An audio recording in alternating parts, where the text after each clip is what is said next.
సమాజంలో నీ యొక్క సాక్ష్యము ఏంటి? అన్య ప్రజల ఎదుట నీ యొక్క సాక్ష్యం ఏంటి?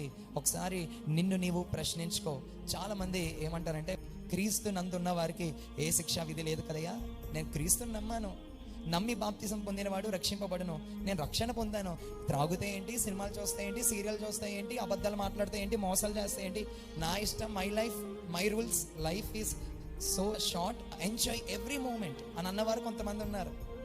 పేరుకి క్రైస్తవులు కానీ వారిలో ఏమి లేదు, క్రీస్తు లేడు. ఈరోజు సంగమా, నీ యొక్క సాక్ష్యము సమాజంలో ఏమై ఉన్నది? ఒకసారి నిన్ను నీవు ప్రశ్నించుకో. ప్రియ చెల్లి, తమ్ముడు, ఒకవేళ నువ్వు కాలేజీలో ఉంటే నీ యొక్క ఫ్రెండ్స్ నీ గురించి ఏం సాక్ష్యం పలుకుతా ఉన్నారు? నువ్వు ఉంటున్న వ్యాపార స్థలంలో నీ పార్ట్నర్స్ అవ్వచ్చు, వారు నీ గురించి ఏ సాక్ష్యం పలుకుతా ఉన్నారు? ఒక గవర్నమెంట్ ఆఫీసర్గా నువ్వు ఉన్నావు, అక్కడ నీ గురించి ఏ సాక్ష్యమో నీ తోటి ఉద్యోగస్తులు పలుకుతా ఉన్నారు?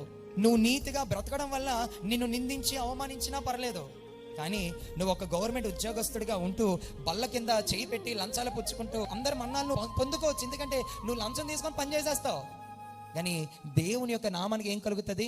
అవమానం కలుగుతుంది. లంచాలు పుచ్చుకొని నీతిగా బ్రతకకుండా, యథార్థత మనలో లేకుండా, పరిశుద్ధంగా బ్రతకకుండా మనం సమాజంలో తిరిగితే అన్య ప్రజలు ఏమంటారు కదా, వాడు ఆదివారం మందిరానికి వెళ్తాడు కానీ వాళ్ళు ఏం లేదు, భక్తి లేదు, వాడు బ్రతుకులో ఏం మార్పు లేదు. అన్యజనులు సినిమాలు చూసినా, వారు త్రాగినా, పబ్బుల్లో ఉన్నా, వారు ఎట్లా ప్రవర్తించినా ఎవరు ఏం పట్టించుకోరు. కానీ మందిరానికి వస్తున్న ఒక వ్యక్తి తప్పు చేస్తే అన్య ప్రజలు అందరూ మాట్లాడుకుంటారు, రే వాడు క్రీస్తుని నమ్ముకున్నాడు, వాడు చూడరా ఎలాగున్నాడో, మళ్ళీ తాగుతాడు, తిరుగుతాడు, మరలా మందిరానికి వెళ్తాడంట.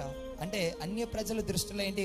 మందిరానికి వెళ్ళిన వాడు బూతు మాటలు మాట్లాడు, వాడు పరిశుద్ధంగా జీవిస్తాడు, వాడు పవిత్రంగా ఉంటాడు, వాడు యథార్థంగా జీవిస్తాడు అని క్రైస్తవుల గురించి ఇటువంటి అభిప్రాయం ఒకప్పుడు ఉండేది. కానీ ఇప్పుడు నేను అన్నాను కదా, క్రైస్తవుల్లో క్రీస్తు లేడని అన్య ప్రజలు అనుకుంటున్న రోజులు ప్రియులరా ఇవి. అందుకే నేనంట, ఈరోజు నీ సాక్ష్యము అన్య ప్రజల ఎదుట ఏమై ఉన్నది? ఒకసారి నిన్ను నీవు ప్రశ్నించుకో.